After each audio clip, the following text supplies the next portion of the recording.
Assalomu alaykum. Eng muhim yangiliklar hafta dayjestida. Milliy gvardiya qo'mondoni Kamondan otish federatsiyasi raisi etib saylandi. Milliy gvardiya markaziy devonida Kamondan otish federatsiyasining navbatdan tashqari konferensiyasi bo'lib o'tdi. Yig'ilishda ushbu sport turini rivojlantirish, yoshlar orasida ommalashtirish va xalqaro natijalarni yaxshilash masalalari muhokama qilindi. Kun tartibiga ko'ra Milliy gvardiya qo'mondoni general-polkovnik Bahodir Tashmatov federatsiya raisi etib bir ovozdan saylandi.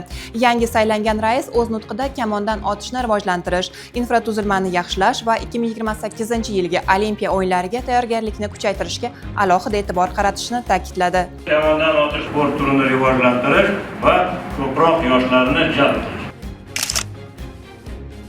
Milliy gvardiya shaxsiy tarkibining jangovar salohiyati, jismoniy va ma'naviy tayyorgarligini mustahkamlash ishlari yangi bosqichda davom ettirilmoqda.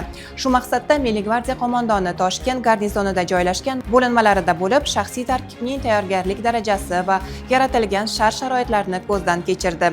Unda gvardiyachilarning nazariy va amaliy bilimlari uyg'unligini ta'minlash, shuningdek dronlar va ularga qarshi vositalardan foydalanish ko'nikmalarini rivojlantirish masalalariga alohida e'tibor qaratildi.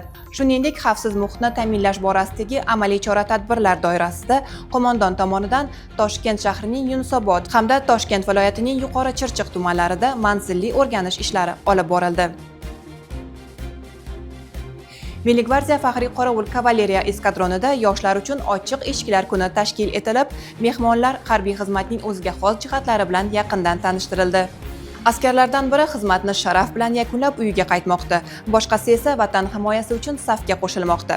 Joylarda Milliy gvardiya saflarida 1 yil davomida namunali xizmat qilgan, yuksak mas'uliyat va fidoyilikni ko'rsatgan muddatli harbiy xizmatchilarga oliy ta'lim muassasalariga kirish uchun imtiyozli tavsiyanomalar topshirildi. Shuningdek, yigitlar vatanga xizmatni sharaf bilan ado etish uchun viloyatlarga tantanali ravishda jo'natildi. Damli va zarbli cholg'u ijrochilarining san'at g'unchalari 27-respublika tanlovi bo'lib o'tdi.